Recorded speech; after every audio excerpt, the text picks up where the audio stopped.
Oui, mais je suis désolée, c'était pas de votre responsabilité. Là aussi, on vous a chargé de responsabilités qui étaient beaucoup trop lourdes pour vous.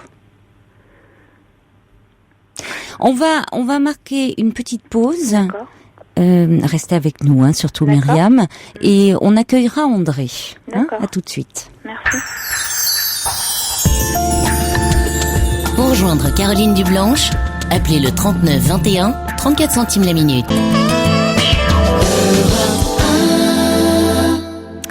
Alors, avant de donner la parole à André, je voulais déjà vous lire, Myriam, des réactions qui arrivent pour vous des auditeurs là au 7 21 21 code nuit. Il y a Brigitte qui dit: mais n'y aurait-il pas une possibilité de prise en charge partielle de votre père par une aide extérieure? Le souci, c'est que justement, quand je vous disais il était ours, c'est qu'il ne veut pas, quoi. Il veut pas une personne extérieure. Oui, voyons si vous faites tout. Je suis d'accord avec vous. Mais actuellement, est-ce que du fait de son état, qu'est-ce qu'il ne peut pas faire, par exemple? Il ne peut pas se déplacer, il ne peut pas faire ses courses, il ne peut pas... Il ne peut pas se déplacer, il ne peut pas sortir de la maison. Difficilement. Il ne peut pas marcher. Voilà, dernièrement, D'accord. il a voulu faire un peu plus d'exercice, on va dire, et il a eu un malaise. Donc, d'accord. Il est fatigué par les traitements. Tout à fait. D'accord, les traitements le fatiguent beaucoup. Tout à fait. Donc, il faut quelqu'un pour faire les courses. Dans la maison, est-ce qu'il peut être autonome au niveau des soins Ah oui, il peut être autonome. D'accord. Il peut se faire à manger, mais c'est peut-être de ma faute aussi, parce que je délègue pas assez, peut-être, mais ça me soucie, parce que je vois quand même mon ami pendant le week-end, mais je reste toujours sur le qui-vive de ce qui peut se passer, quoi. Parce que je suis certaine que Brigitte pose une bonne question là. Il y aurait certainement une possibilité, avec l'assistante sociale de l'hôpital, qu'il y ait au moins une aide ménagère, enfin quelqu'un, une auxiliaire de vie, qui pourrait lui faire ses courses, voire même des repas livrés, des choses comme ça. Ah, mais ça j'entends bien, mais... Parce que c'est quand même fou qu'une jeune femme de 36 ans en soit... Parce que comment vous vivez actuellement vos revenus? Non, mais vos revenus financiers. Non, à l'heure actuelle, voilà, ça fait 3 ans que j'avais travaillé dans une maternelle. Oui. Là, au 1er janvier, c'est en cours janvier, je vais retravailler dans une crèche. Au 1er janvier, vous retravaillez? Voilà, je vais retravailler. Oui, c'est important. Voilà. Mais le souci, c'est que qu'importe, j'ai toujours travaillé, ça c'est pas le souci. Mais j'ai toujours vécu chez mon père, quoi. Voilà. Alors, d'autres réactions. Coco, elle y va fort, mais bon, vous avez le droit de donner votre point de vue. Coco dit: votre frère est égoïste de vous laisser toute la charge sur vos épaules. Bon courage à vous, vous dit-elle, et je vous embrasse. D'accord là-dessus. Bon. C'est son point de vue. Tony dit: chacun doit reprendre son rôle et sa place. Laissez votre père à sa place. Il devra s'habituer à sa nouvelle vie. Tony dit: avant de perdre votre mari actuel. Voyez, lui, il voit déjà votre ami comme votre mari. J'aimerais bien. Voilà. Eh bien, bon. Jean-Marie dit: Myriam, que de souffrance. Vous êtes courageuse. Patientez avec votre ami. Il n'ose pas vous avouer son amour du fait de vos soucis. Et puis alors voilà le problème. Alors attendez, on va pas commenter tout parce qu'il y a André qui patiente, vous pourrez revenir après, mais il y a Flore qui dit: Myriam, pour construire il faut être deux. Quelle place et quel temps consacrez-vous à vous-même et à votre compagnon? Je comprends ses doutes et qu'il vive sa vie en parallèle de la vôtre. Votre père prend toute la place, dit Flore. Il y a Sabrina qui dit: je vis la même chose que vous, je ne suis pas considérée comme la fille de mon père, mais plutôt comme la mère de famille, je vous soutiens à 1000%. Il y a David qui dit: on ne fait pas des enfants pour qu'ils travaillent ou servent les parents, vous avez trop fait et votre frère a compris en s'éloignant et en se déchargeant sur vous. David qui dit, point d'humour, je vous adopte comme sœur. Et puis c'est le point de vue aussi d'Étienne qui dit c'est aux parents de veiller sur les enfants et non l'inverse. Ne confondez pas les choses. Alors bon, effectivement là on est dans un moment particulier parce que votre père est malade. Ça n'a pas toujours été le cas. On accueille tout de suite André et pardon de vous avoir fait patienter André. Bonsoir. Oui, bonsoir Caroline, bonsoir Myriam. Bonsoir. Alors, moi, qu'est-ce que j'ai à vous dire en vous écoutant? Déjà, dans un premier temps, j'ai l'impression qu'il y a un trop-plein. Vraiment un trop-plein, c'est que, je dirais pas que c'est confus ce que vous dites, parce que vous essayez de tout bien gérer, sauf vous-même.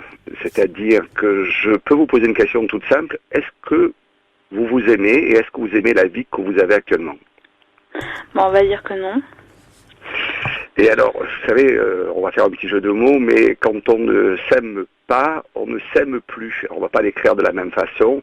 J'ai l'impression que vous n'allez plus pouvoir donner d'amour. Vous êtes au centre de ce chapiteau. À un moment, il va s'effondrer sur vous. Les gens qui vous aident et qui vous soutiennent, entre autres votre ami, qui a peut-être un petit peu besoin d'entretenir sa flamme, mais si vous le perdez, vous allez vous retrouver, si c'est des malades, c'est vous qui allez faire la dépression. Alors je crois qu'il y a un moment pour chaque chose. Là, vous avez une bulle d'air qui est devant vous, un moment de vie, un moment de partage. Il faut penser à vous. C'est obligatoire. Il faut prendre, il faut être aimé, il faut se sentir choyé. Éventuellement, après, prendre un peu de distance. C'est pas évident, hein, parce que vous avez l'air de tenir beaucoup à votre papa. Mais je sais pas si vous lui rendez totalement service, parce que à un moment, ça va pas le faire, quoi. Il y a un trop plein. Bonne réflexion, oui. En tout cas, lui ne rend pas service à sa fille. Hein. Alors moi, si vous voulez juger des autres, etc., on ne sait pas comment on agirait des uns, les autres, si on avait une fille gentille, etc.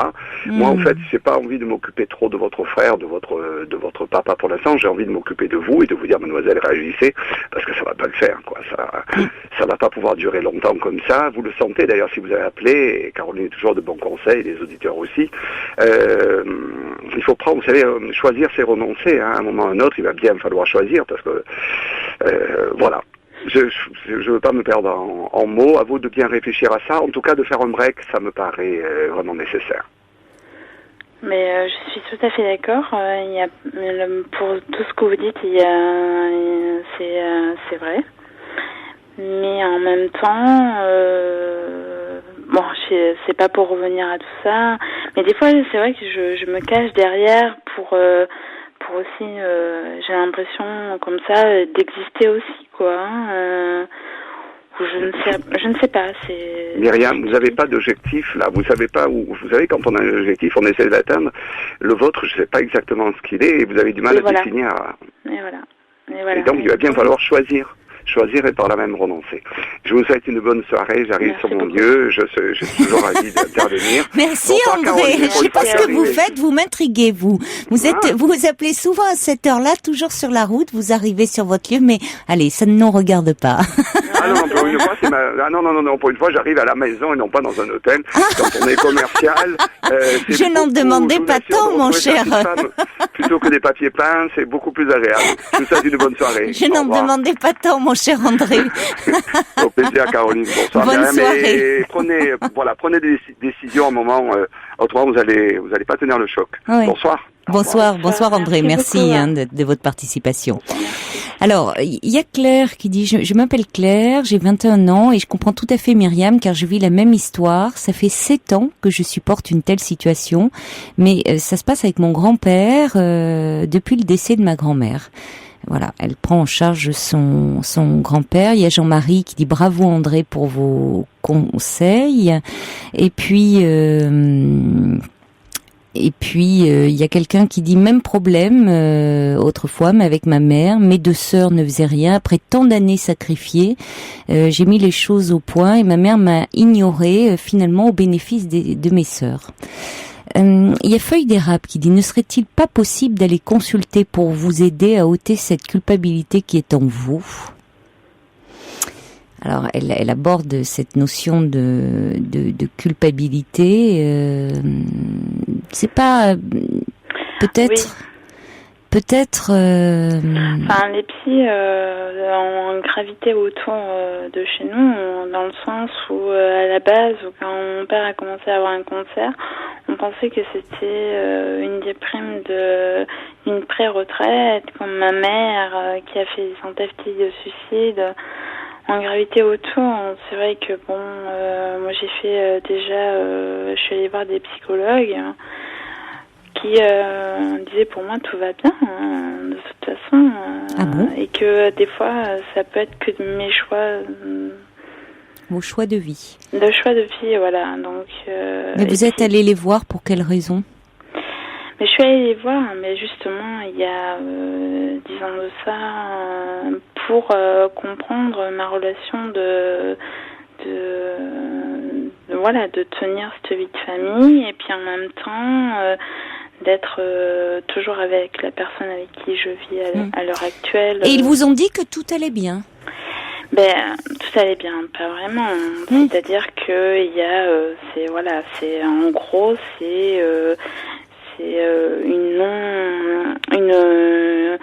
un rejet d'une image de la mère qui a fait que dans la trahison.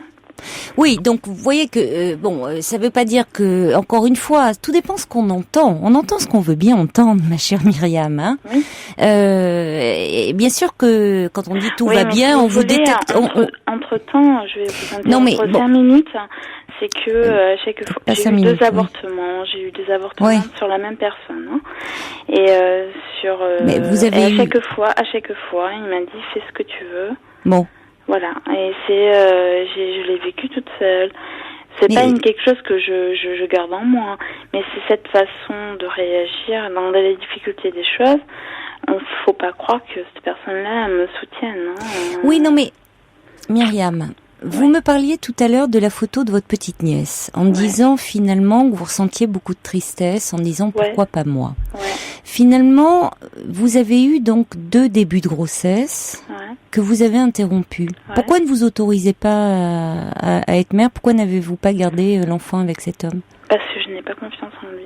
Enfin, pas confiance en lui. D'accord. C'est-à-dire que Pourquoi restez-vous avec lui? Je sais pas, c'est un lien très particulier. Comme le lien que vous avez avec votre père. Tant que vous ne travaillerez pas sur le lien que vous avez avec votre père, vous n'avancerez pas. C'est possible. À l'heure actuelle, je peux pas vous répondre là-dessus. Ben oui, mais il faut quand même à un moment aussi, parce que vous pouvez charger cet homme, hein. Vous pouvez mettre toute. Je ne dis pas, si vous voulez que. Il est en train d'être un peu trop chargé, le pauvre, justement. Non, mais il s'agit pas de dire le pauvre. Moi, je suis pas là pour. Non, pas le pauvre, mais je veux dire, je suis infecte. Non, mais vous pouvez. Oui, mais vous pouvez effectivement.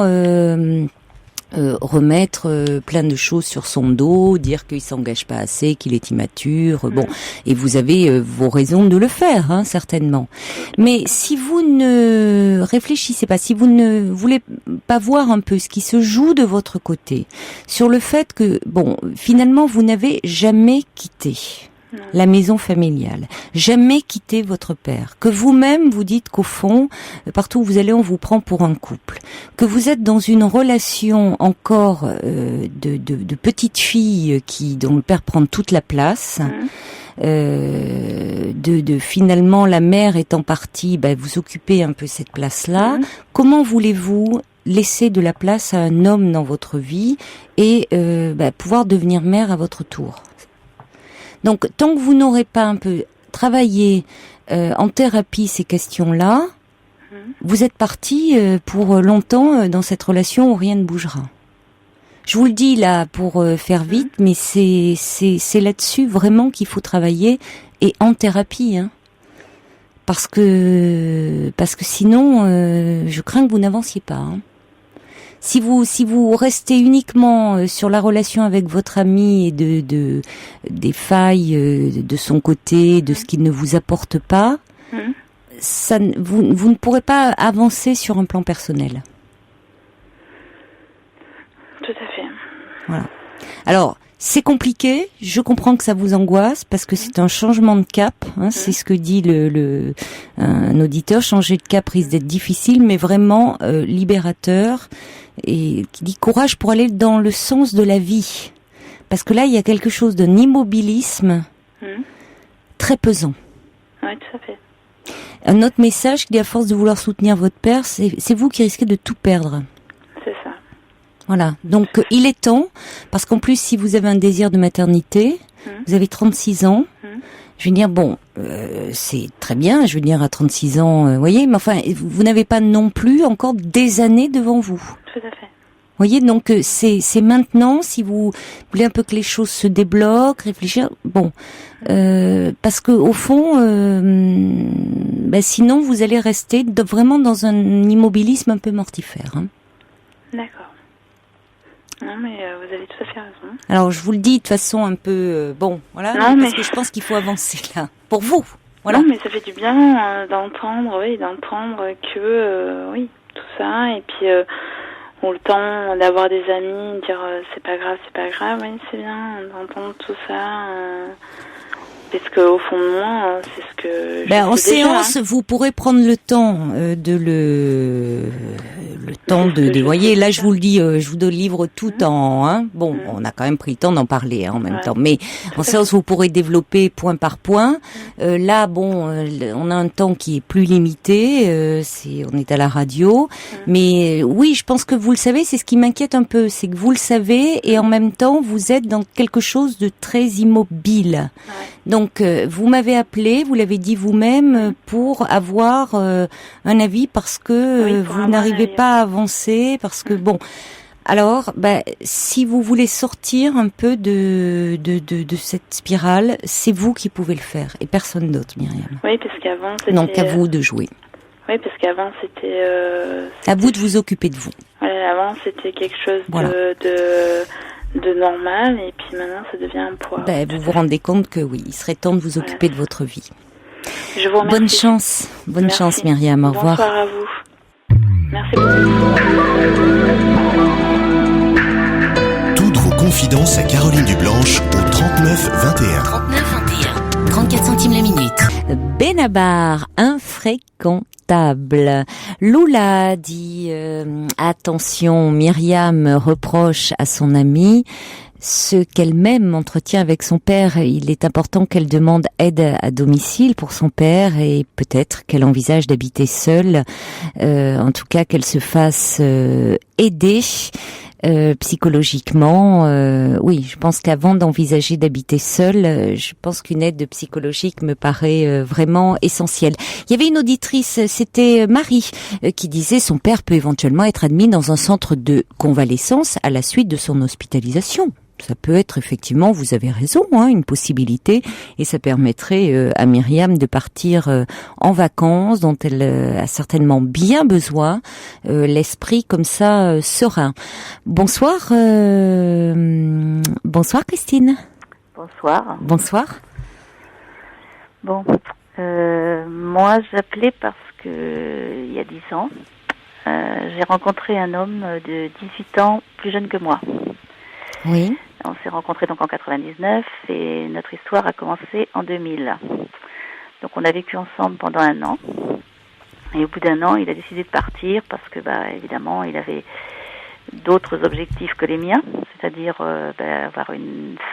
créer une famille. Et moi, malheureusement, je pouvais plus. Et il est parti pendant 2 ans. Et malgré tout, on a toujours eu des contacts téléphoniques. Et puis, la 2e année, il est parti en Espagne. Ça s'est très mal passé. Et il m'a appelé pour être soutenu. Et quand il est rentré d'Espagne, on a repris notre vie en commun. Oui. Cette vie en commun-là a duré dans 4 ans. Et puis, il y a 2 ans, il a repris son bâton de pèlerin et puis il a repris sa route. Mais on se voit toujours. Ah oui. Ah oui, on n'est pas du tout, on se voit toujours, on est toujours très proches, même peut-être trop proches, je crois. Oui. Et moi, ça m'empêche, je pense, d'aller voir, de m'ouvrir peut-être plus à l'extérieur, alors que j'en ai envie. J'en ai envie, parce que j'en ai marre. Oui. J'en ai marre d'être toute seule, j'en ai marre de... Donc bon, je me dis, mais il y a sûrement des choses que je ne fais pas, ou que je ne fais pas bien, j'en sais rien. Est-ce que je vois pas ce qui se passe autour de moi? Je ne sais pas non plus. Oui. Et donc c'est vrai que ça me... Parce qu'actuellement vous voyez, mais alors amicalement? Tout de suite. Mais alors oui, c'est compliqué. C'est-à-dire qu'on se voyait amoureusement toujours, oui. Mais il a rencontré quelqu'un. Donc il ne veut pas me... il me dit je te respecte, donc il a fait le choix de. Alors j'ai pas dit parce que moi je mets du temps à réagir, mais j'avais envie de lui dire si j'ai pas envie, c'est à moi de te le dire, c'est pas à toi de choisir à ma place, bref. Et puis là, je vous ai appelé parce que il m'a appelé il y a pas longtemps, et ça m'a un peu énormément perturbée parce que donc on devait se voir la semaine prochaine, ce qui était prévu avant. Et puis, mais il n'arrivait pas, il avait des choses à me dire, il n'arrivait pas, et finalement, il voudrait plutôt venir dimanche soir plutôt que lundi matin. Donc, il me rappelle dimanche parce que je crois qu'il faut que je mette les points sur les i avant. Mais j'ai énormément de mal, c'est très compliqué, très lourd, très difficile. Je ne sais pas lui dire non, je crois bien. Je crois que c'est Ben, semble-t-il, hein, c'est ce qui ressort, mon oui. gros souci, il est là. Oui. Vous avez toujours des sentiments pour lui Ah ben, oui, mais bizarrement, par période, j'ai l'impression d'avancer. C'est-à-dire de garder des sentiments amicaux, sympas, parce que l'un comme l'autre, on n'arrive pas à... Je crois qu'on a fait un bout de chemin ensemble et que ce bout de chemin-là nous a tous les deux beaucoup apporté. Alors, il faut que je dise quelque chose aussi que je vous ai pas dit, qui peut peut-être aussi expliquer les choses, c'est que on est non-voyants tous les deux. Oui. Et on s'est rencontrés dans un centre, en faisant des études. Oui. Et moi, j'ai été mariée avant. J'ai été mariée à quelqu'un de voyant, et c'est moi qui ai choisi de partir. Oui. C'était plus vivable pour moi. Et je me rends compte aujourd'hui, alors je vais peut-être faire hurler les hommes, mais que les hommes ont beaucoup de mal à prendre une femme handicapée, parce que, je sais pas, ça leur fait peur. Hein. Je pense que ça leur fait peur, alors que je trouve qu'on est aussi autonome que les autres, qu'on est capable de se débrouiller tout seul, enfin moi en tous les cas. Et donc peut-être que c'est tout ça aussi qui fait que ça me freine. Je sais pas trop, j'arrive pas à, c'est pas clair quoi dans ma tête. C'est un peu compliqué. Je suis un peu perdue, je voudrais avancer, j'ai envie d'avancer. Je pense que j'ai beaucoup avancé dans le monde professionnel déjà, mais je voudrais aussi avancer dans mon monde à moi quoi, dans mon monde de ma vie privée, ma vie de tous les jours. Donc, moi. Prendre de la distance par rapport à lui. Je crois que j'en ai pris, mais j'en prends et ça avance et ça recule, quoi. C'est un peu ça, j'ai l'impression que ça fait ça. Parce que pendant une période, de toute façon, je ne l'appelle jamais. C'est toujours lui qui revient vers vous. Oui. Et quand il revient, ça vous fait énormément plaisir. Ah oui, évidemment. Je peux pas. Ça serait... Oui, mais alors, si c'était aussi clair que ça, et je vous accorde que c'est compliqué, hein, quand on est, on a eu une histoire comme ça d'amour avec quelqu'un, une histoire forte, ça ne devrait pas vous empêcher de regarder ailleurs. Or, vous dites quand même que vous ne voyez pas ce qui se passe. J'ai l'impression. Bon, alors évidemment, vous ne voyez pas. Pardonnez-moi, oui, mais... je dis ça. Vous venez de me dire que vous êtes non-voyante. Oui, enfin, ça ne vous empêche pas de considérer qu'il y a d'autres possibles autour de vous. Oui, mais alors le problème que j'ai. Alors qu'auparavant, ça n'était pas, ce n'était pas un problème pour vous. C'est ça que je veux dire. Donc, le fait qu'il y ait ce lien affectif avec cet homme semble vous bloquer. Je sais pas trop parce que j'en rencontre quand même. Oui. Je leur trouve tous des défauts. C'est une catastrophe. Je leur trouve tous des défauts. Hein. C'est dramatique. Je me dis mais c'est pas possible. Il y a toujours des choses qui vont pas. Et ceux vers lesquels je suis attirée. Oui. J'ai l'impression qu'ils ferment leurs portes. Bizarrement. Vous allez me dire c'est ce qui vous fait dire que les hommes auraient du mal avec une femme qui aurait un handicap. Exactement. Ouais. Oui, mais enfin la preuve pas tous, puisqu'il y en a qui aimeraient bien avoir démarré une relation avec vous, mais à ce moment-là, cela ne vous plaise pas. Vous voyez. C'est vrai. Donc après c'est de trouver ça c'est la difficulté de la rencontre aussi, hein. Ouais. Et c'est valable un peu pour beaucoup de gens. Pour beaucoup de gens. Ouais, je suis bien consciente. Alors je ne nie pas que le fait d'avoir un handicap, enfin ce qui est considéré comme tel, parce que vous le dites vous-même, ça vous empêche pas d'être très autonome. Ah du tout, moi je fais une... Mais c'est ce que l'on remarque en premier. Oui.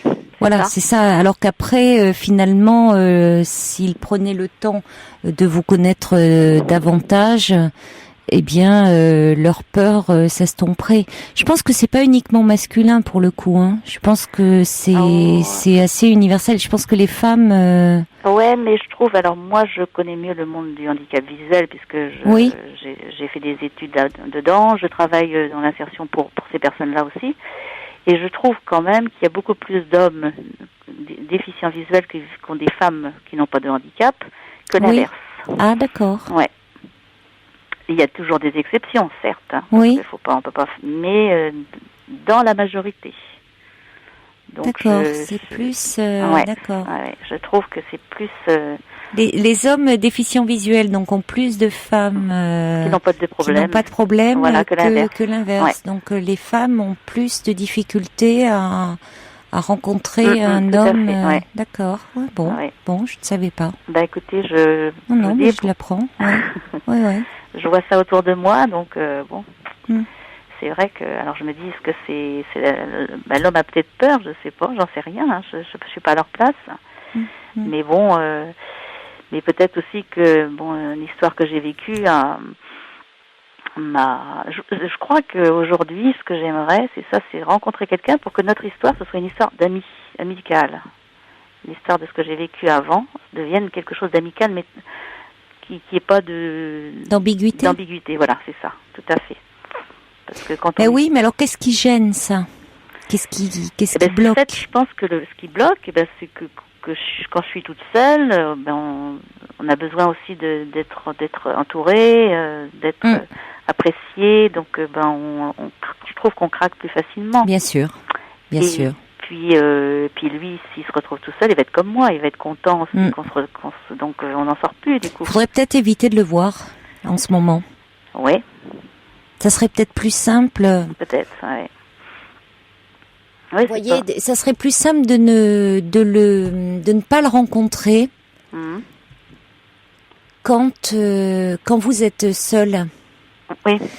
Non, mais forcément, parce que vous avez raison. C'est plus facile de craquer, oui, quand on est un petit peu fragilisé dans certains domaines, on craque plus facilement. Hein. Ça, je crois que c'est bon. C'est pour ça que pour vous protéger. Alors même si vous le dites vous-même, évidemment, c'est très agréable. C'est un moment tendre, valorisant. Si vous pensez ne pas craquer, parce que sinon, évidemment, vous passez un moment très agréable, ça vous replonge dans une intimité, c'est après très dur de rencontrer d'autres hommes, vous êtes encore quand même, que vous le vouliez ou non, replongé dans quelque chose qui vous trouble, qui vous perturbe. C'est peu propice à l'ouverture vers de la nouveauté. Oui, c'est voilà, je l'entends bien, mais c'est vrai que c'est... Oui, alors vous dites, il vaut là, du coup, je vais me retrouver sans rien, quoi. Oui, c'est ça. Je vous comprends. Oui, mais je pense que vous avez raison, ça ne vous aide pas. Voilà, oui. Il faut dire que la difficulté que j'ai aussi, c'est que j'ai vécu pendant 20 ans avec un homme avec qui j'étais plutôt une maman qu'une femme. Oui. Et j'ai rencontré un homme qui m'a montré que j'étais une femme. Ouais. Donc c'est très difficile de se. C'est cet homme-là. C'est ça. Oui. C'est très difficile quand il y a beaucoup de désirs comme ça, un homme qui nous met vraiment en valeur, qui nous dans notre féminité, où il y a beaucoup de désirs, c'est très difficile de se détacher de cela. Évidemment. Pas commode. Non, c'est pas commode. Non. Donc j'essaye de rentrer dans des tourbillons de rencontres. Je suis quelqu'un qui aime beaucoup sortir, qui aime beaucoup tout ça. Oui. Donc, c'est pareil, je cherche. Alors peut-être que grâce à vous, je cherche des cours de danse. Peut-être que parce qu'on m'a dit qu'il y en avait qui était organisé par la mairie de Paris. Si quelqu'un connaît le site où on peut trouver ça m'arrangerait bien parce que j'irais bien voir. Parce que je me pense aussi que moi, ça me fait énormément de bien de danser, tout ça. Je trouve que ça me permet d'extérioriser plein de choses. Et ça m'apporte beaucoup. Et ça m'aide à... Je sais pas comment dire ça, peut-être pas oublier, mais je pense un peu quand même. Et puis en plus, c'est excellent pour les rencontres. Donc des sites de cours de danse, pourquoi vous n'appelez pas la mairie de Paris ? Parce que j'ai essayé de les appeler, mais jusqu'à présent, j'ai pas eu gain de cause. Alors, je sais pas, faut que je recommence. Ah bon. Mais écoutez, si on nous contacte, je suis sûre, ils sont adorables, les auditeurs qui vont vous trouver ça, Christine. Ah, c'est super. Vraiment, donc, on vous contacte, d'accord? C'est promis. Avec plaisir. Donc on vous contacte, l'appel est lancé, site de danse organisé par à Paris. Voilà. Super. Merci beaucoup. Je vous embrasse. Au revoir Christine. Au revoir.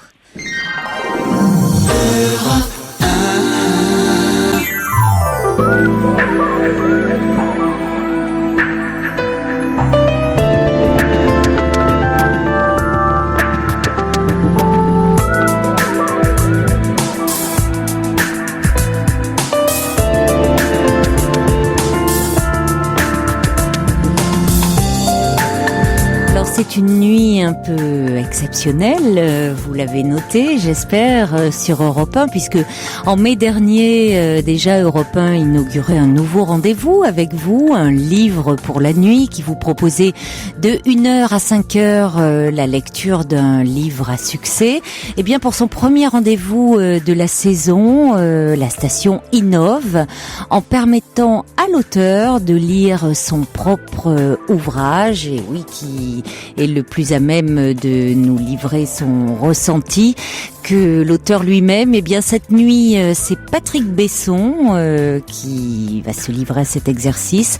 Pour la première fois, il va nous lire son dernier roman, Mais le fleuve tuera l'homme blanc, paru aux éditions Fayard. C'est un thriller politique, un roman d'amour aussi, qui va vous amener à la découverte de l'Afrique subsaharienne, de ses mystères, de ses légendes. Donc c'est à entendre sur Europe 1 de 1h à 5h. Et pour cette occasion, les grandes ondes ne seront pas fermées. Des réactions qui arrivent au 7 21 21 pour Christine, 7 21 21 code nuit. Pour Christine qui avait un petit peu de mal à sortir d'une relation avec un homme qu'elle avait beaucoup aimé. Il y a Sabrina qui dit: éclaircissez d'abord vos sentiments pour lui et coupez les ponts s'il le faut avant de rencontrer quelqu'un d'autre. Il y a Brigitte qui dit: cette nuit de dimanche vous fait-elle très envie? Avez-vous peur de souffrir ensuite? Un message qui dit: je crois que Christine sert de doublure quand son ex est seul. Sa décision de suivre des cours de danse lui sera salutaire. Elle y rencontrera d'autres hommes.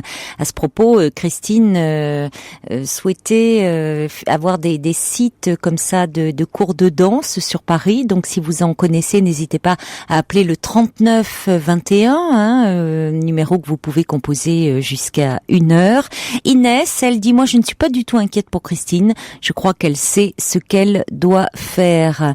Cathy dit: tout comme Christine, les hommes qui s'intéressent à moi ne me plaisent pas et ceux qui me plaisent ne veulent pas de moi.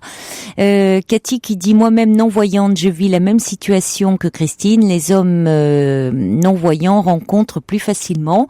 C'est pas le point de vue de Frédéric qui dit: je suis non-voyant, je suis pas d'accord. Je rencontre aussi des difficultés, nous dit Frédéric, vis-à-vis des femmes, car elles ont du mal à approcher un non-voyant. C'est ce qu'elle voit en premier. Et elle ne cherche pas à aller au-delà des apparences. Et puis justement par rapport à la cécité, le subversif dit: la cécité a-t-elle un rôle dans votre aliénement amoureux ou n'est-elle qu'un prétexte? Parce qu'il ajoute: rompre avec celui qu'on aime est toujours un calvaire. Et puis un petit, vous pouvez aussi nous écrire sur le site europe1.fr. Alors c'est ce qu'a fait le Trublion.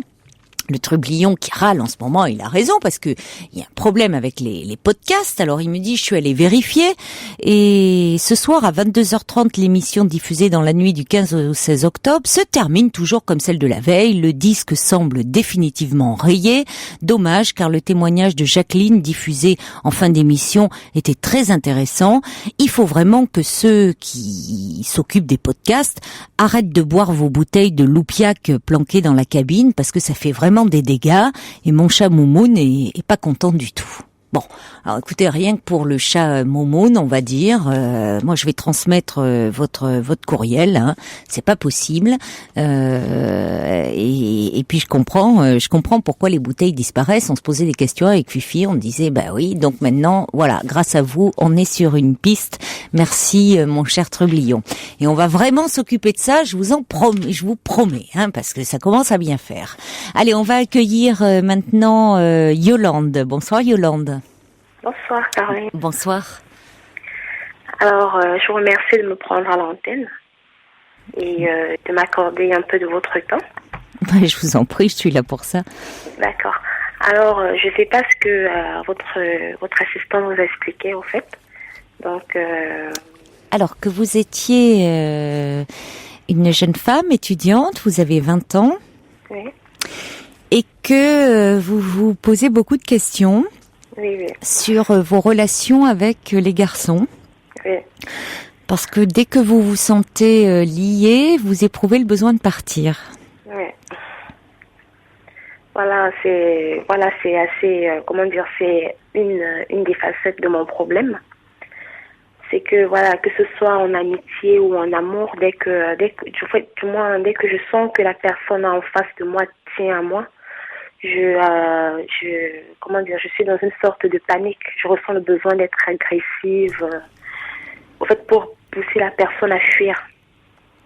Oui. Et dans mes relations amoureuses, dans le peu que j'ai eu, déjà oui. de mon jeune âge, j'en ai pas eu beaucoup. Et puis, il y a toujours ce sentiment-là, quoi. C'est-à-dire que le sentiment qu'il faudrait que je sois dans la maîtrise, de pas me laisser submerger. Et puis je suis beaucoup plus dans la demande que dans l'offre, quoi.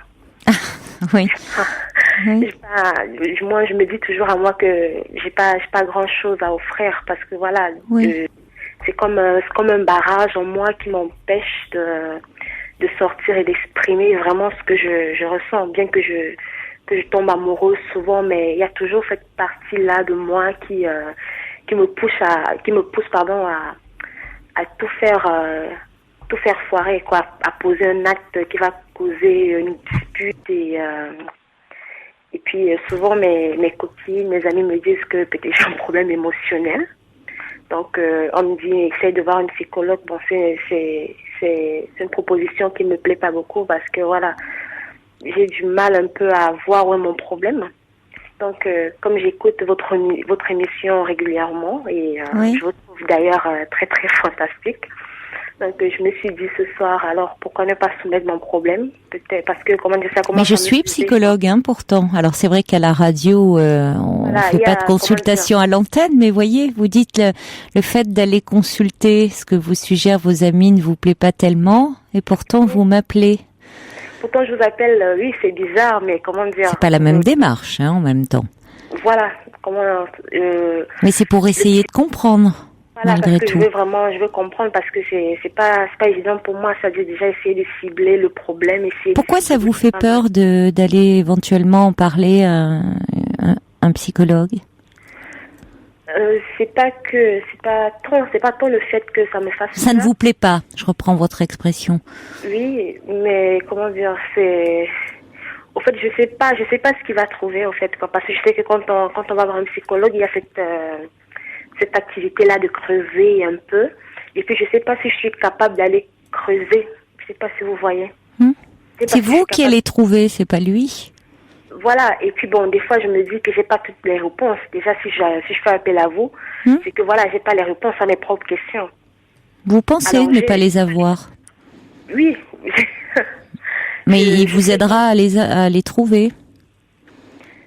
Oui. Ou à vous poser les bonnes questions déjà. Oui, c'est déjà pas si mal. Bon. On peut commencer un peu à débroussailler quelques pistes, mais ça sera jamais, ça ne remplacera jamais le travail qu'éventuellement vous pourriez faire. Si vraiment ça vous bloque trop. Vous avez déjà dit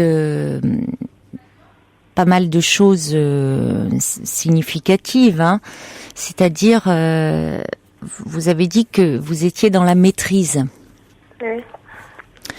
c'est comme si quand on est dans la maîtrise, c'est que comme si vous aviez peur justement qu'il y ait des choses qui débordent, qu'il y aurait des choses à cacher, des choses pas avouables. Et d'ailleurs, effectivement, je fais le lien avec le fait d'aller consulter, où vous dites qu'est-ce qu'il pourrait bien trouver, comme si ça vous faisait un peu peur de ce qu'on pourrait trouver à l'intérieur de vous.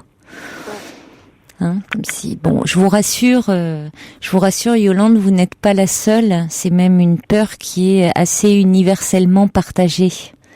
Quand on fait cette démarche, on a très peur, on a tous très peur au fond de ce qui est en nous, de toutes ces émotions qui parfois nous submergent, de tout ce qui apparaît parfois à travers nos rêves, de toutes ces pulsions parfois dont on se sent assailli, telles que la colère ou l'agressivité, ou vous voyez, de tout ce qui peut un peu qu'on sent déborder. Alors qu'on voudrait tellement renvoyer une image jolie, lisse, enfin la plus adaptée possible de nous-mêmes.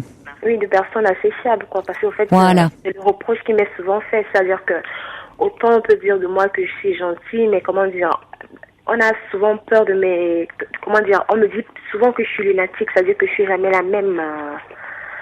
Jamais la même selon les jours, quoi. C'est-à-dire je peux me réveiller un matin super enjouée, mais un autre matin je me réveille comme dans une sorte de dans une pièce noire, c'est-à-dire que je ressens que l'envie de blesser par mes mots. C'est comment dire, c'est une attitude, ça m'effraie personnellement.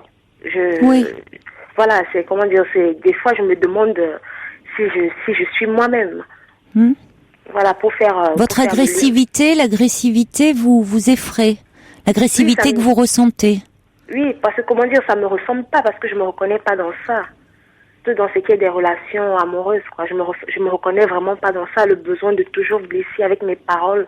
C'est comme si j'étais dans une bagarre, dans un challenge, et qu'il fallait absolument que je gagne, quoi.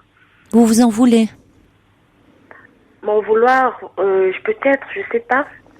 Je sais pas. Mais vous dites que finalement, c'est au fond, c'est plus fort que vous. Vous savez que généralement, ça provoque la rupture. Vous poussez l'autre à vous quitter. Oui, souvent, oui. Souvent, quand vous sentez que vous êtes amoureuse, que vous vous attachez trop à lui. Comment dire, quand je sens surtout quand je sens que lui est attaché à moi. Quand je sens que la personne, le garçon est attaché à moi. Mais par contre, dans le sens inverse, quand c'est moi qui suis attachée à une personne qui n'est pas attachée à moi, ça se finit toujours mal. C'est-à-dire, ça se finit comment? Pour vous prendre un exemple de ma dernière rupture, ça n'a pas mis longtemps. C'est-à-dire que quand c'est moi qui suis attachée, j'ai cette tendance à être à vouloir que les choses marchent à ma façon. C'est-à-dire à être assez directive. C'est-à-dire je laisse pas, je me rends compte que je laisse pas à l'autre assez de place dans la relation, quoi. C'est-à-dire que c'est comme je veux, quand je veux, où je veux, et voilà, quoi. C'est-à-dire que je deviens directive, pourtant c'est que je suis pas habituellement dans ce cadre-là, quoi. Oui, mais le rapport amoureux est très particulier. Hein. On est souvent complètement. On est très différente dans le rapport amoureux de ces autres des autres relations qu'on peut avoir par ailleurs. Parce que là, dans le rapport amoureux, on rejoue plein de choses. On est souvent très maladroit, on contrôle rien justement. Et c'est ça qui vous effraie tant. Oui, c'est plus facile de contrôler dans les relations sociales, quand on est moins impliqué affectivement dans les relations professionnelles. Dans le rapport amoureux, il y a souvent de la dépendance. Et ça semble vous faire très peur. Mais comment dire, je suis pas née comme ça, quoi. J'étais pas comme ça avant. Ah non, vous n'êtes pas née comme ça. Un petit bébé, quand il vient au monde, il est pas totalement vierge parce qu'il a déjà une histoire. in utero, dans le ventre de sa maman, il existe déjà dans le désir de ses parents, avant même d'être conçu. Il est donc le désir que ses parents ont de lui, désir ou non désir d'ailleurs. Mais enfin, bon, il faut bien qu'il trouve une place pour venir au monde, donc il y a un tout petit peu de désir pour qu'il puisse se glisser là. Et donc il n'est pas vierge de toute histoire quand il vient au monde, mais après, effectivement, il va se tisser les liens avec sa mère ou son père ou ceux qui en tiennent lieu, ou quand ils sont absents, il va se construire dans cette absence. Donc ça, je suis d'accord avec vous. Mais quand vous dites que vous êtes plus dans la demande que dans l'offre, c'était là que vous pouvez me préciser un petit peu? C'est-à-dire que, comment dire... ça fait très vocabulaire d'entreprise, mais j'aimerais que vous me précisiez. Je suis quelqu'un d'assez... je suis beaucoup dans le... J'idéalise beaucoup, au fait, quoi. C'est-à-dire que quand je rencontre un jeune homme et tout, j'ai tout de suite... j'ai besoin qu'il soit ce que dans ma tête je pense de mon homme idéal. Oui. Je sais pas si vous voyez. Il est comment votre homme idéal? Je sais pas si j'en ai. Il est déjà je lui fais confiance, quoi. C'est-à-dire que c'est quelqu'un en qui on peut avoir confiance. Et dans ma petite histoire, ma petite vie, j'ai pas souvent rencontré des personnes de confiance, quoi. C'est-à-dire que je me suis souvent faite, on a beaucoup souvent plus rompu avec moi que moi avec les autres. Les hommes? Voilà. Donc, quand vous dites quelqu'un en qui on peut avoir confiance, c'est-à-dire vous vous êtes souvent fait avoir, vous avez souvent été blessé par des hommes? Souvent. Et puis même on m'a dit une fois que oui, mais toi on te quitte parce que tu es trop gentil. Tu es trop gentil, tu es trop parfaite, tu es trop bien. Donc voilà. Donc, vous êtes gentil, certes, mais vous vous attachez aussi à donner cette image-là, mais ça n'empêche pas qu'il y a en vous de l'agressivité, comme chez tout un chacun d'ailleurs. Mais cette agressivité, au fond, vous ne l'acceptez pas. Vous dites c'est pas moi. Non, parce que c'est ça qui vous complique la vie. Parce qu'on a tous en nous de l'agressivité. C'est même ça. C'est difficile quand je vois que je passe à côté de certaines occasions que j'aurais pu saisir. Peut-être là en ce moment j'ai un jeune homme qui me tourne autour et puis qui est justement, qui fait partie de mes critères d'homme idéal, qui me donne le respect, qui est gentil, qui fait attention à moi, avec qui je me sens à l'aise. Mais je ressens à chaque fois qu'il se manifeste, je ressens le besoin de le repousser de façon brutale, quoi, de lui dire que j'ai pas besoin de toi, de lui faire c'est comme une envie qu'il sache que j'ai pas besoin de lui pour vivre, quoi. Mais parce qu'au fond, vous en avez terriblement besoin. Peut-être. Ça vous fait très peur, certainement. Sûrement. Mais j'ai le sentiment que, justement, vous, comme vous ne savez pas bien, au fond, et c'est normal encore, à 20 ans, de pas savoir qui on est. Il faut toute une vie, pour, au fond, savoir qui l'on est, se connaître vraiment. Donc ne pas savoir qui l'on est à 20 ans, ça a rien d'exceptionnel. Que quand vous rentrez dans une relation où vous sentez qu'il y a de l'attachement, où donc ça suppose de s'ouvrir un peu plus à l'autre, eh bien là il y a comme une panique intérieure.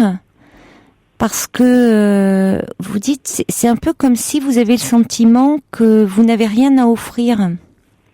Oui, en fait, c'est ce que je dis à chaque fois, quoi. C'est ce que je dis à chaque fois. Et même là, j'ai dit au jeune homme qui me tourne autour, mais vas-y, passe ton chemin, il n'y a rien à voir, quoi. Enfin, il n'y a rien à voir. Voilà, intéresse-toi des filles qui en valent la peine. Vous pensez que vous n'en valez pas la peine, donc? En fait, c'est un sentiment que je cultive en moi depuis quelques années, oui. Pourquoi? Non. Justement parce que je me dis, bon, pas ma petite expérience, les garçons, mes tout premiers amours, j'étais vraiment amoureuse. Oui. Ça s'est très mal fini, donc je me disais... Comment ça s'est fini? Ça s'est fini, soit on me préférait ma sœur, soit on me préférait ma meilleure amie, soit... voilà, ça a toujours été ce cas de figure, quoi. Toujours, on me préférait toujours une autre personne, donc je me disais peut-être je suis pas le genre de fille auquel on peut s'attacher. Je suis pas le genre de fille qui donne envie qu'on reste, le genre de fille qui donne envie qu'on la découvre, quoi. Donc, et puis je me suis un peu enfermée dans ça. Et puis voilà, je sais pas, c'est mal à dire, à avouer comme ça, mais je me conforte dans ça de me dire que qu'on ne peut pas s'intéresser à vous véritablement, à ce que vous êtes, qu'on vous préférera toujours une autre fille. Voilà, parce que je correspond pas à ce qu'on attend forcément. Voilà. Oui, donc vous vous persuadez que à un moment on vous rejettera. Voilà. Oui. C'est ça, quoi. Donc vous les rejetez avant qu'ils ne vous rejettent. Voilà, au fait, c'est ça. Je préfère. Donc il y a eu des cas de figure où bon, vous étiez amoureuse d'un garçon et puis finalement il a préféré votre sœur et une autre fois votre meilleure amie.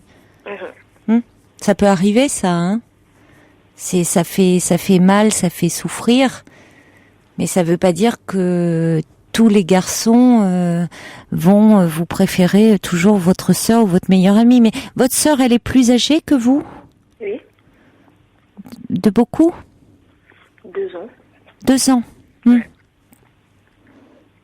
Et on l'a dans votre famille, elle était, on l'a comparée, on la mettait souvent en avant, votre sœur, par rapport à vous ou pas?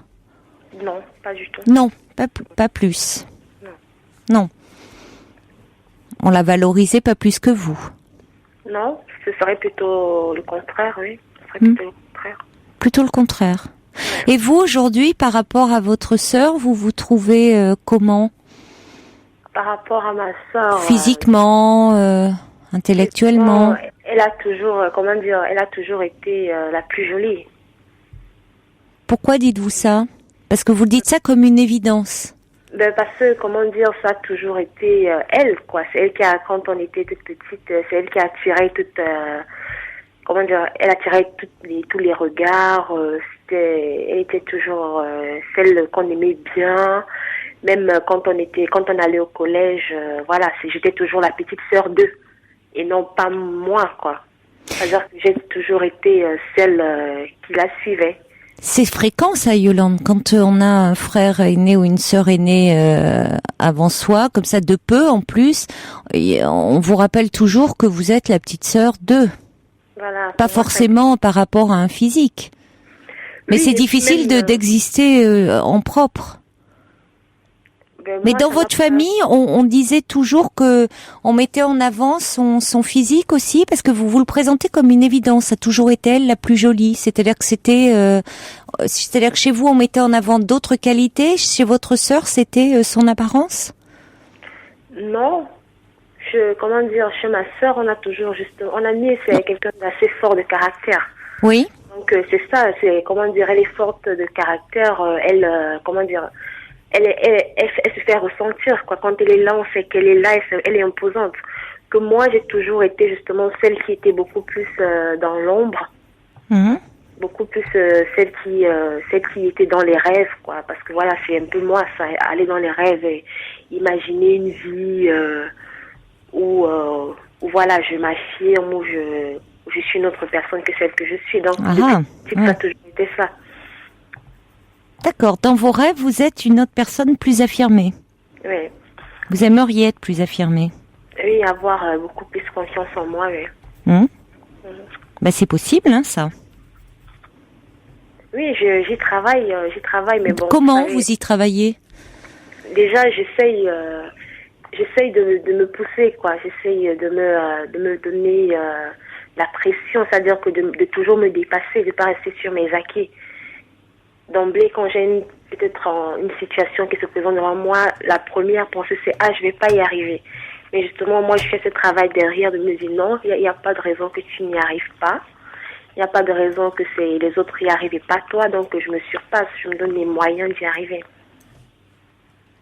Oui, mais vous voyez qu'il y a quelque chose c'est un peu la méthode Coué, ça, c'est pas mal, hein, ça a un peu marché certaines fois, mais il y a quelque chose qui est en vous, une mauvaise image de vous qui fait que vous pensez toujours être celle au fond qu'on va pas regarder, enfin on va toujours lui en préférer une autre.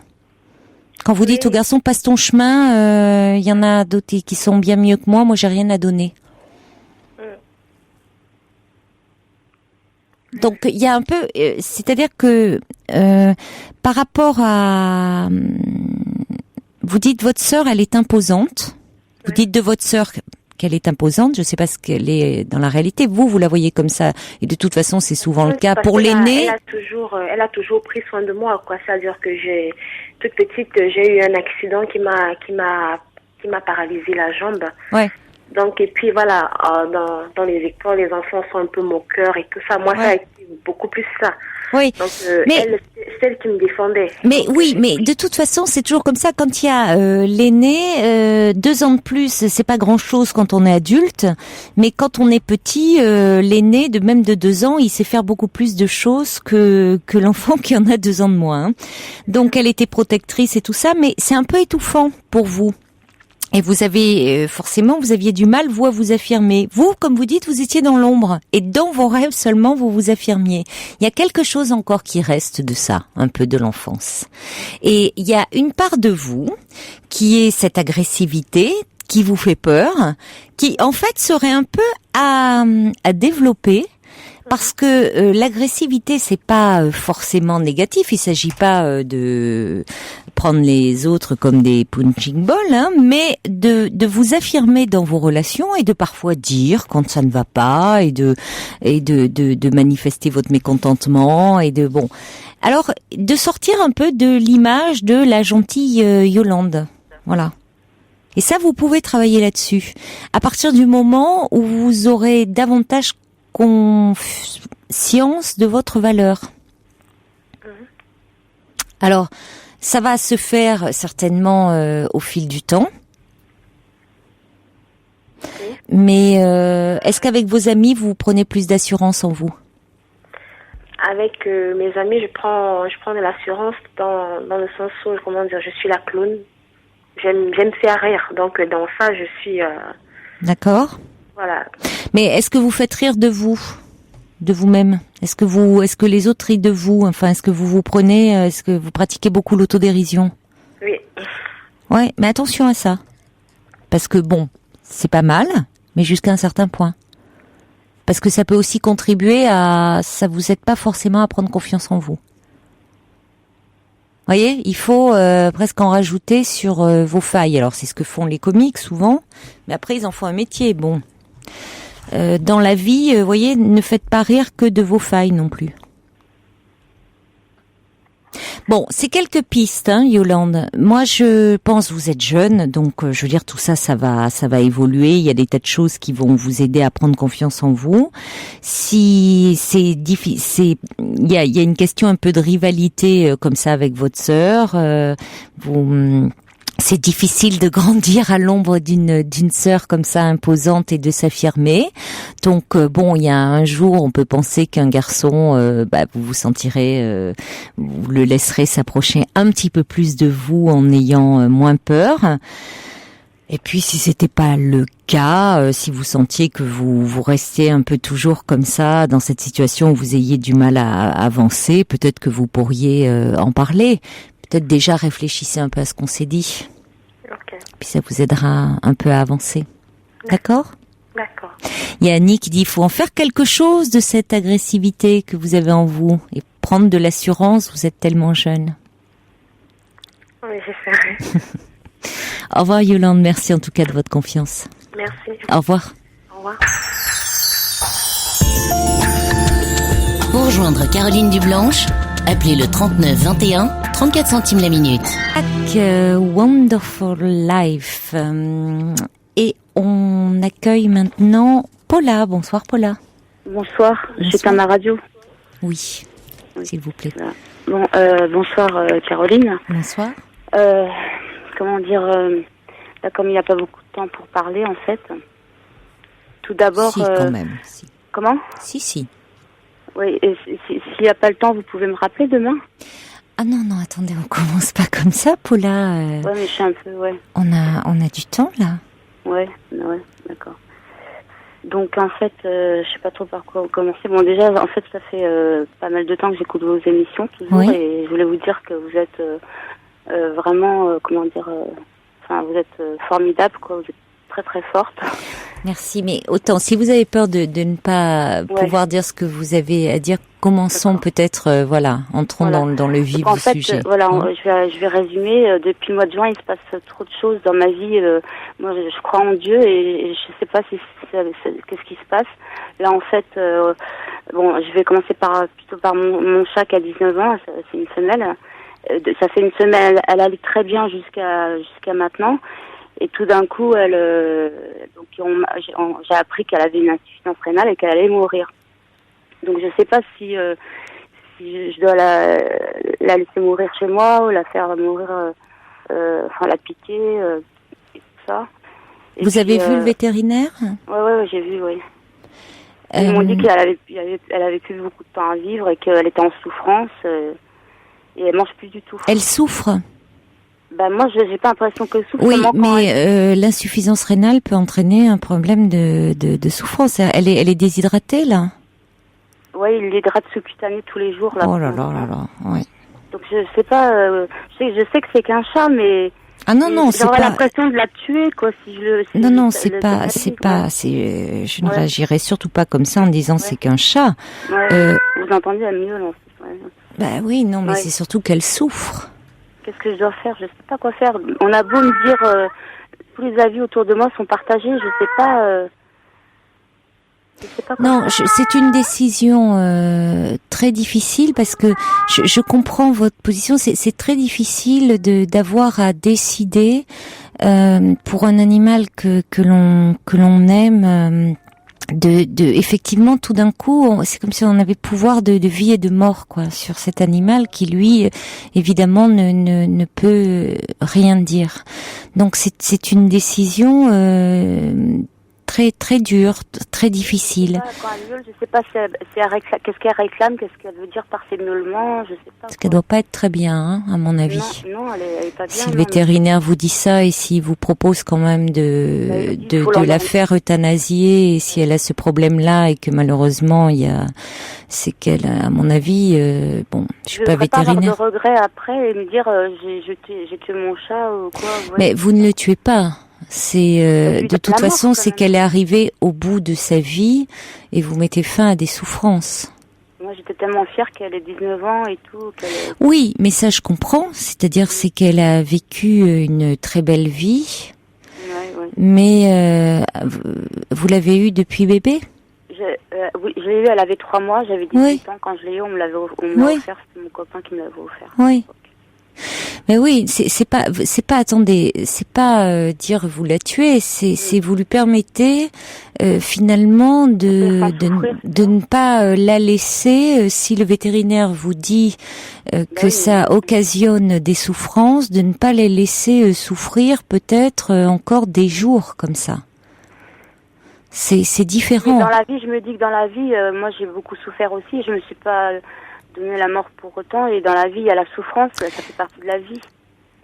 Oui, mais la différence c'est que il y a des souffrances en termes d'épreuves et puis il y a la souffrance que l'on peut effectivement surmonter, et puis il y a la souffrance de la fin de la vie, la souffrance physique. Je ne connais pas, Il y a la souffrance, vous parlez certainement de souffrance morale ou de souffrance physique. Moi, je suis dépressive, bipolaire en fait, donc. Oui, qui est une souffrance effectivement très dure, mais qui ne conduit pas à la mort physique. Or là, quand vous me parlez de votre chat, votre vétérinaire, d'après ce que je comprends, vous a dit que malheureusement l'issue était fatale. Voilà, c'est ça. C'est-à-dire que de toute façon, malheureusement, elle va mourir. 3 à 6 mois, quoi. Et c'est optimiste, ouais. 3 à 6 mois.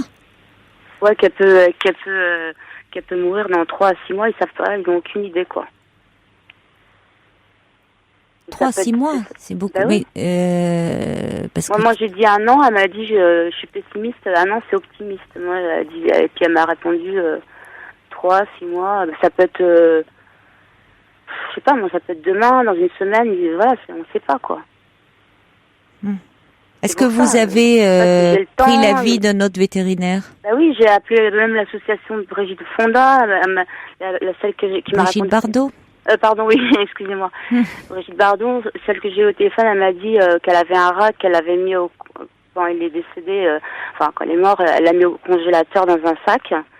Et en attendant de décider qu'est-ce qu'elle ferait avec, parce que moi, non, mais peu importe, on va pas se noyer avec d'autres, parce que là, vous vous noyez avec d'autres. C'est une décision intime. Ça va pas vous aider, ça. Ouais. Est-ce que vous avez vu déjà un autre avis de vétérinaire? Vous êtes à Paris, en région parisienne? Paris 15e. Est-ce que vous avez été à Maison-Alfort, l'école vétérinaire de Maison-Alfort? J'ai failli les appeler. Oui, parce que ils sont très bons, oui.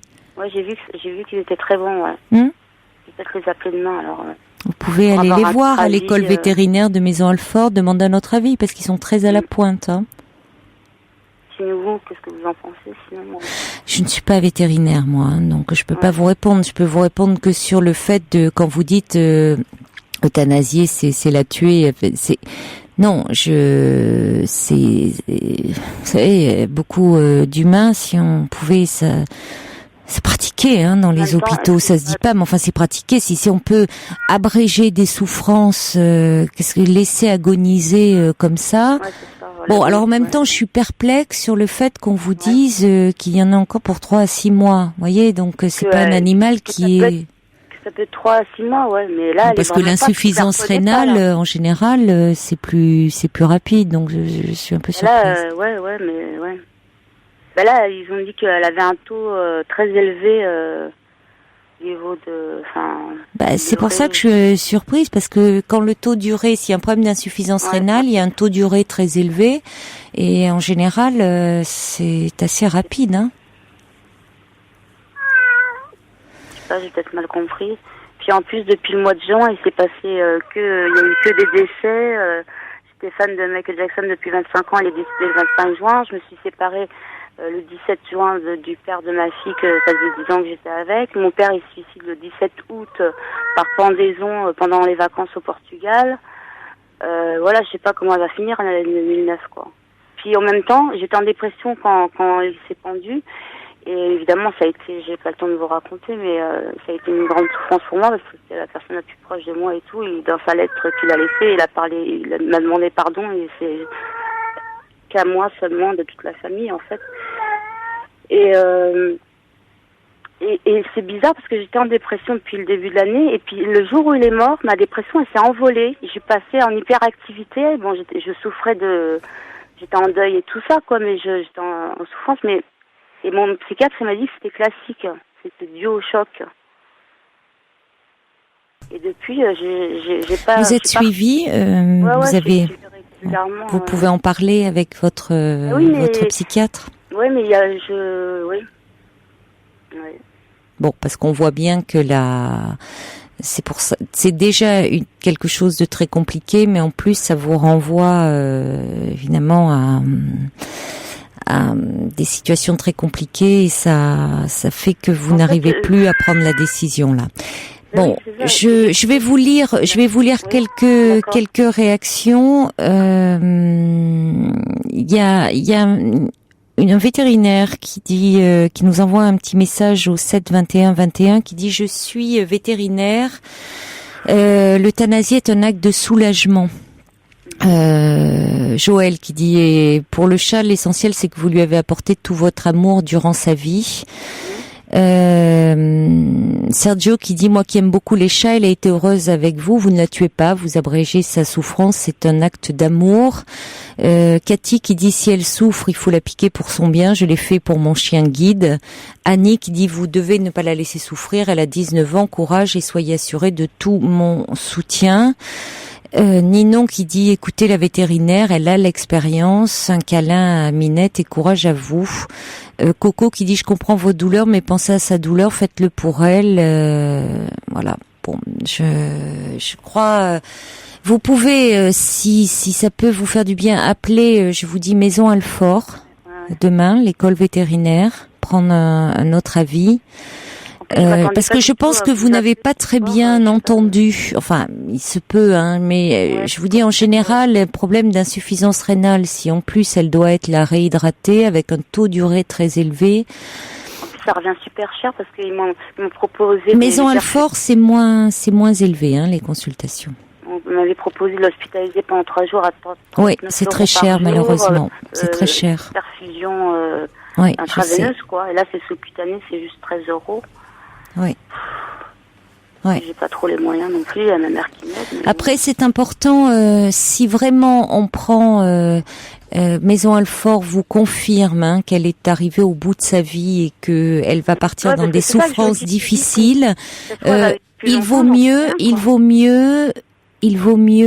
que vous le fassiez auprès d'un vétérinaire que vous connaissez et en qui vous ayez confiance, plutôt que d'un vétérinaire un peu plus anonyme, parce que c'est important aussi pour vous que vous soyez entouré.